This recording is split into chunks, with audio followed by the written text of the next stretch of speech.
और इस वक्त हमारे साथ उत्तराखंड के पूर्व मुख्यमंत्री त्रिवेंद्र सिंह रावत जी जुड़ गए हैं।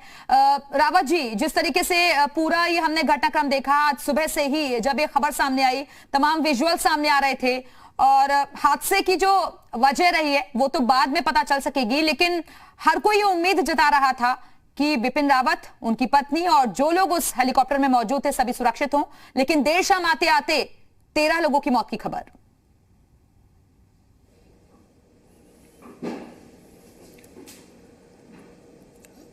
बहुत दुखद ये हादसा हुआ है और जब हमको इस दुर्घटना की खबर मिली, हम लोग बहुत चिंतित थे, लेकिन हमको ये लग रहा था कि हमारे जो जनरल रावत हैं, उनके साथ जो तमाम हमारे सैनिक हैं, मधुलिका जी हैं, ये सब स्वस्थ हो जाएंगे। सांझ ढलते ढलते जिस तरह की खबरें आई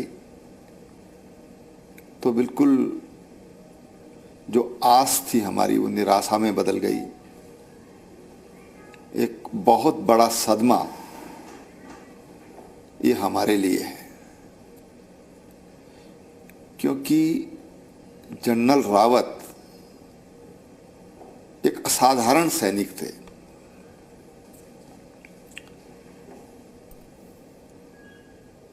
सेना के जनरल रहते हुए तमाम मिलिट्री ऑपरेशंस उन्होंने किए होंगे और सीडीएस बनने के बाद तीनों सेनाओं में बेहतर तालमेल, सेना का आधुनिकीकरण, देश का रक्षा तंत्र को मजबूत करने के लिए जिस तरह से एक आक्रामक रणनीति के तहत वो काम कर रहे थे, वो निश्चित रूप से ऐतिहासिक है। हमें कहें कि वो जिस ढंग से जो उनका काम करने का तरीका था वो बहुत ही असाधारण था। एक साधारण व्यक्तित्व, साधारण व्यक्ति, लेकिन असाधारण कृतित्व उनका रहा है। चाहे डोकलाम का प्रकरण रहा हो, चाहे पुलवामा की घटना के बाद बालाकोट सर्जिकल स्ट्राइक रहा हो, उन्होंने देश की शान के साथ, सैनिकों के सम्मान के साथ कभी समझौता नहीं किया। आज जनरल रावत अब हमारे बीच में नहीं है। उनका पार्थिव शरीर, उनके साथ जो सैनिक थे, जो हमारे पायलट थे, अब उनका केवल पार्थिव शरीर हमारे बीच में है। हम तो परमात्मा से यही प्रार्थना करते हैं कि परमात्मा इस कठिन घड़ी में उनके परिवार के लोगों को, देश को, इस क्षति को और इस दुख को सहने की शक्ति प्रदान करे।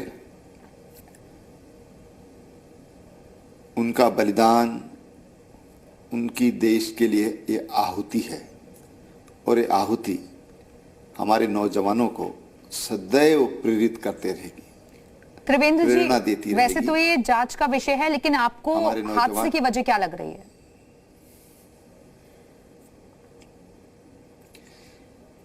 देखिए, मैं समझता हूं कि हमको जांच का इंतजार करना चाहिए। उसके लिए कोर्ट ऑफ इंक्वायरी गठित हुई है, हमको उसका इंतजार करना चाहिए, क्योंकि ये हादसा साधारण हादसा नहीं है। इसमें हमने बहुत कुछ खोया है। हमको प्रतीक्षा करना चाहिए। किसी तरह का कमेंट करें, मैं समझता हूँ कि उचित नहीं है। हमको जो जो जांच कमेटी बनी है उस पर हमको विश्वास करना चाहिए। उसमें एक्सपर्ट्स लोग होंगे, वही इसके बारे में ठीक से बता पाएंगे। लेकिन हाँ, ये जरूर चाहते हैं कि जांच बेहतर तरीके से होनी चाहिए। त्रिवेंद्र जी, पौड़ी गढ़वाल से वो आते हैं और राजपूत परिवार से ताल्लुक रखते हैं। उनके परिवार में बहुत सारे सदस्य हैं जो कि इससे पहले भी सेना को अपनी सेवाएं देते रहे हैं और जाहिर तौर पर आने वाली पीढ़ी भी अब इन योद्धा से भी एक प्रेरणा लेकर आगे बढ़ेगी।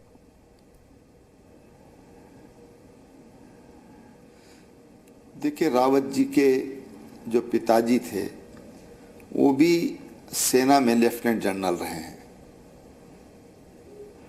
उनके जो मामा जी हैं वो भी सैन्य अधिकारी हैं। निश्चित रूप से वो हमारे लिए प्रेरणा के अजस्त्र स्रोत हैं और उनका जो बलिदान हुआ है वो हमारे नौजवानों को हमेशा हमेशा प्रेरित करेगा। मैं आपको यह भी बताना चाहूँगा कि जब कोई जवान देश के लिए अपनी शहादत देता है तो उत्तराखंड का नौजवान उससे प्रेरणा लेता है और उसकी इच्छा होती है कि मैं भी सेना में जाकर देश की सेवा करूं। और यही हमारे सैनिकों का जो बलिदान है वो हमेशा हमेशा हमें प्रेरित करता है। बिल्कुल, और उनके जाने जनरल रावत साहब और मेरा युवा पीढ़ी है वो और भी ज्यादा मजबूत जरूर होगी और उससे भी प्रेरणा आगे मिलती रहेगी। लेकिन जाने का हर किसी को गम जरूर है। बहुत बहुत शुक्रिया आपका त्रिवेंद्र सिंह रावत जी हमारे साथ जुड़ने के लिए। और इस वक्त उत्तराखंड के पूर्व मुख्यमंत्री तीरथ सिंह रावत जी हमारे साथ जुड़ गए हैं। तीरथ जी, आप किस तरीके से उनके सफर को याद करेंगे? बिपिन रावत जी अब हमारे बीच नहीं है। आज का दिन हम सब लोगों के लिए बड़ा दुखदाई का दिन है और एक अपूर्णीय क्षति हुई है देश के लिए। और जनरल अपने सीडीएस बिपिन रावत जी, उनकी पत्नी हमारे बीच पे नहीं रहे।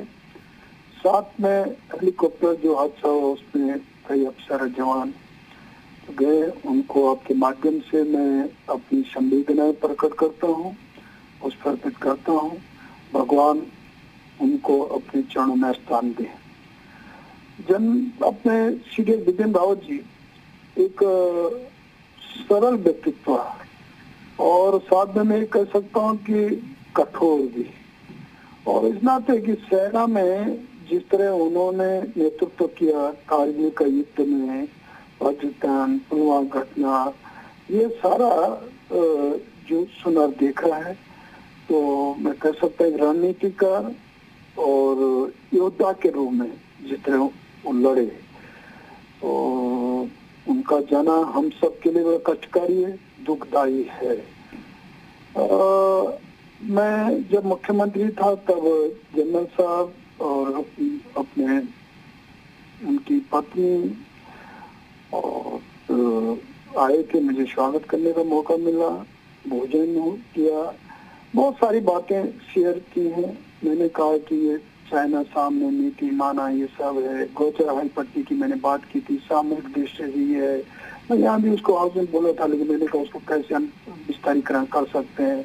सुना कि वो पहाड़ी आती है, उसको कैसे ठीक किया जाए, ये उन्होंने स्वयं कहा कि इस पे हम लोग कुछ करेंगे और इसका कैसे ठीक हो सकता है। तो जैसे इसमें जहाज उतर इससे भी बातचीत पीछे चली।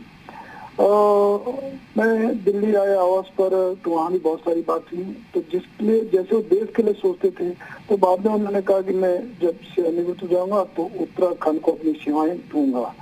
और उनके मन में पीड़ा था, दर्द था और वो कुछ करना चाहते थे इसके बाद। और उन्होंने कहा कि पलायन कैसे वहाँ का रोकेगा, इसमें भी चिंता कर रहे थे। उन्होंने कहा बहुत सारे इंडस्ट्रियल आदि इस तरह का मेरे समय उनसे कुछ वहाँ लगाएं, पहाड़ में जाएं, ऐसा उन्होंने तो शेयर किया था बहुत सारी। अब मेरी मिलाया भी था, बातचीत भी हुई थी कुछ से। ऐसा एक था, वो अपना घर भी बनाना चाहते आए, बल्कि शिमला देहरादून में उस दिन आए थे, तो कहा कि मैं देखने जा रहा हूँ, ऐसा विषय था। तो इसलिए मैंने शेयर की कि मेरा बड़ा निकटता तो मेरे तो स्वयं के घर के नजदीक रहने वाले जिले के ऐसे थे। अभी ये सब बातें मुझे अभी जब याद आई, मैं अभी घर से होके उनके आया तो बिटिया से मिला, परिवारजनों से मिला। तो तब तक तो ये था कि वो सकुशल लौट आएंगे, डॉक्टर देख रहे हैं हॉस्पिटल, ऐसा था। तो हमको था कि वो कल ठीक ठाक उसमें आएंगे, लौटेंगे। लेकिन जैसे अभी पहुंचा तो पता चला एकाएक कि वो नहीं रहे हमारे बीच में। तो वो यादें फिर मन में आने लगी कि ऐसा व्यक्तित्व तो हमने एक चला गया, देश ने खो दिया है और क्षतिपूर्ति कैसे उसकी। तो ये मैं भगवान से प्रार्थना करता हूँ कि उनको अपने जन्म स्थान में हमको समर्पित करते हैं। मैं सोचता हूँ कि उनका व्यक्तित्व और हम सबसे बुरा नहीं जाएगा। याद बहुत बहुत शुक्रिया आपका तीरथ सिंह रावत जी हमारे से जुड़ने के लिए। और उत्तराखंड के सैनिक कल्याण मंत्री गणेश जोशी जी इस वक्त हमारे साथ जुड़ गए हैं। जोशी जी, किस तरीके से आप श्रद्धांजलि अर्पित करेंगे सीडीएस बिपिन रावत जी को?